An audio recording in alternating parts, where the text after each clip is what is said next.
Hi, I'm Jean Chatzky. Thank you so much to the PT Money blog and its readers for participating in the National Money Night Talk by sending your questions about money.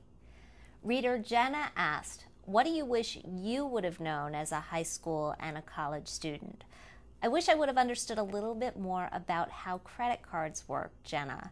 When I got out of college with my first credit card, I very quickly, in fact, in under a year, racked up a full 6 months worth of my salary in credit card debt, and it took me a very, very long time to dig out of that. I simply didn't track what I was spending, and I didn't realize how much I was putting on that card and the effect of what was then an 18.9% interest rate. So I believe that knowing how to use credit cards is an important part of any financial education.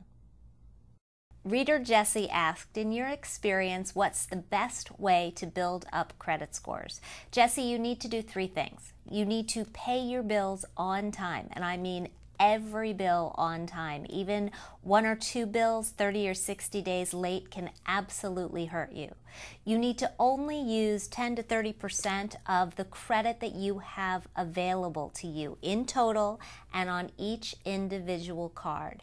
And you need to make sure that you are not out there shopping for additional credit. When you're in the mall around the holidays and somebody offers you a credit card as a way to get 10 or 20 or even 30% off your purchase, the answer to give them is no.